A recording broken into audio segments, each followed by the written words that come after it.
Hi friends, today இன்றைக்கி என்ன சாப்பாடுன்னு சொல்லிட்டு பார்க்கலாமா வாங்க. ஒயிட் ரைஸ் தான் ஃப்ரெண்ட்ஸ். இல்லை சூடாக ஆவி பறக்குது. White rice. நெக்ஸ்ட்டு பார்த்தீங்கன்னா பொட்டேட்டோ தான் ஃப்ரெண்ட்ஸ். பொட்டேட்டோ இருந்துச்சு, சரி ஓகேன்னு சொல்லிட்டு காய் எதுவும் இல்லை, அதனால் பொட்டேட்டோ இருந்துச்சு.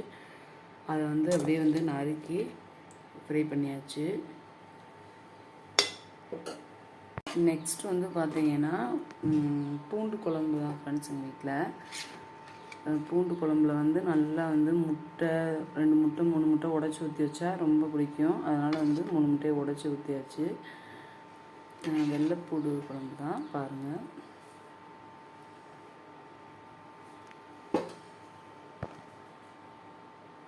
தம்பிகளுக்கு டிஃபன் பாக்ஸ் கட்டுறதுக்காக ஒரு லெமன் புழிஞ்சு ரெடி பண்ணி வச்சுருக்கேன். இது டிஃபன் பாக்ஸ்க்கு கட்டி விட்றதுக்கு. பொட்டேட்டோ ஃப்ரை வச்சு லெமன் ரைஸ் வச்சு விட்டால் சாப்பிட்ருவாங்க. அதுக்கு தான் இது. அவ்வளோதான் ஃப்ரெண்ட்ஸ் எங்கள் வீட்டில். வீடியோ பிடிச்சிருந்தா லைக் பண்ணுங்கள், ஷேர் பண்ணுங்கள், கமெண்ட் பண்ணுங்கள், சப்ஸ்கிரைப் பண்ணுங்கள். Thank you friends. லைக் பண்ணுங்கள் ஃப்ரெண்ட்ஸ்.